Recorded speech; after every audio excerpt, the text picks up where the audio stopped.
Hoje eu queria bater um papo com vocês sobre ansiedade. Vira e mexe, algum famoso, algum artista tem uma crise de ansiedade e isso fica mais em destaque na mídia. E queria bater um papo com vocês, mostrar um pouco da minha visão sobre esse tema e como que a gente poderia usar algumas técnicas para conseguir aliviar isso no dia a dia hoje, na correria que todo mundo tem. Eu me chamo Gabriel França, eu sou médico psiquiatra e o objetivo desse canal é falar sobre saúde mental de forma técnica, mas ao mesmo tempo de forma descomplicada também, para que você possa se ajudar, ajudar quem você ama, ajudar quem está passando por um transtorno psiquiátrico. Então, vamos lá. O que é ansiedade? Será que todo mundo tem ansiedade? A partir de que ponto isso prejudica a gente? Se a gente for ter uma perspectiva mais biológica, pessoal, da coisa, a gente não pode negar que a ansiedade ela foi selecionada para estar aqui com a gente. Ela é uma característica que ela foi selecionada durante a evolução do Homo sapiens. Então, o primeiro ponto é que ela tem uma função para o ser humano. Ela tem uma função para o ser humano. Essa função seria para movimentar a gente frente a situações de perigo. Então, sim, todo mundo tem ansiedade com uma função evolutiva. Se a gente for pensar no ponto de vista provavelmente relacionado à sobrevivência. Então, vamos pensar, eu, Gabriel, enquanto caçador-coletor, eu saio da minha tribo para buscar comida, e aí, no trajeto, eu me deparo com um predador. Eu tenho que ter ansiedade para que eu possa ou lutar ou fugir. Então, a gente já começa a entender que a ansiedade, ela é uma sinalização do cérebro para o resto do meu corpo, demonstrando que eu estou numa situação de perigo, uma ameaça. A ansiedade é uma sensação de apreensão frente a uma ameaça futura, real ou imaginária. Vamos voltar. Então, o meu corpo entendeu que eu estou numa situação de perigo. A gente vai ter uma resposta fisiológica, uma resposta hormonal a isso. Não dá para a gente dissociar mente e corpo, é tudo uma coisa só. Frente a essa resposta hormonal, quando a gente sente a ansiedade, a gente vai ter um aumento de frequência cardíaca. Então, isso gera aquela sensação de palpitação, de batedeira no peito, parece que o coração vai sair pela boca. A gente vai ter um aumento da frequência respiratória também. Isso pode prejudicar um pouco a oxigenação. E esse aumento da frequência respiratória, às vezes, pode causar aquela sensação de que a cabeça está oca, a cabeça está fora do ar, sentir o corpo muito estranho. A gente vai ter tremor, a gente vai ter sudorese, aquele suor frio. E junto a tudo isso, como a gente está numa situação de perigo extremo, o nosso cérebro ele não prioriza muito a racionalidade. Então, é normal que em situações de ansiedade extrema, a gente comece a ter pensamentos que não condizem muito com a realidade. Exemplo, durante um ataque de pânico, o extremo de uma ansiedade, é comum a pessoa ela ter certeza que ela vai morrer, ou que aquilo nunca vai passar, ou que vai acontecer alguma coisa muito ruim, mesmo ela não tendo nenhuma evidência disso. Por quê? Porque quando o emocional está falando muito alto, o racional ele fica um pouco inibido. Se a gente for pensar nos dias de hoje, a gente evoluiu muito rápido, principalmente nos últimos 100 anos, no último século. E, infelizmente, a gente não foi um bicho feito para ser feliz. A gente foi feito para sobreviver, para fugir do perigo e para buscar o prazer, que não necessariamente está relacionado com a felicidade. Inclusive, quanto mais prazer hedônico você buscar, na ausência dele você tende a ficar mais infeliz. Só que, nos dias de hoje, quais que são essas ameaças? A gente estava falando de uma ameaça para a vida. Se eu saio e encontro um predador na minha frente. Meu corpo sinaliza que eu estou numa situação de perigo. Quais que são as ameaças no dia de hoje? O que meu corpo entende como perigo?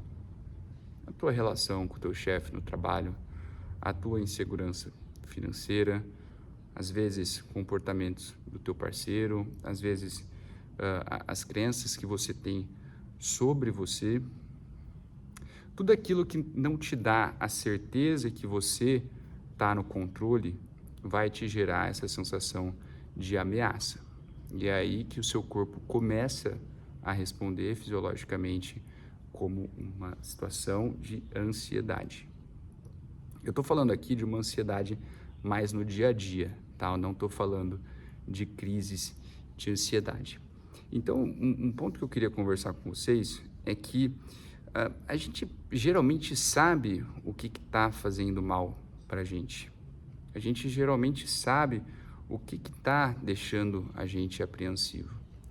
Então, a resolução de problemas é um fator fundamental para quem está buscando uma vida mais estável do ponto de vista emocional.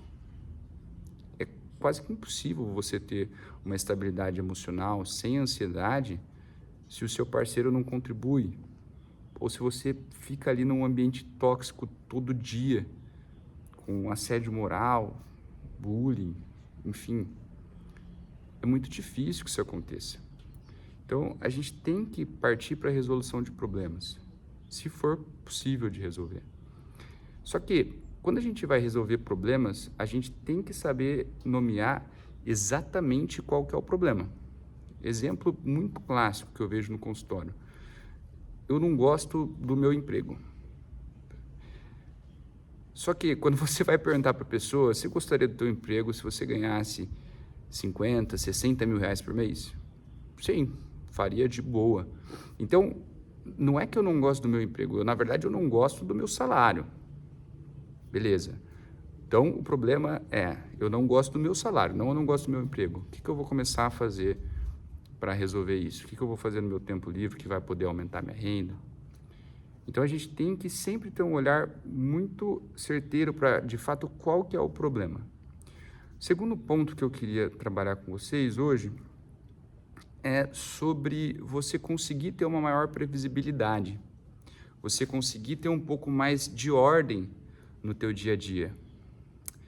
Quando a gente tem um futuro um pouco menos certo, é normal que essa sensação de apreensão ela apareça.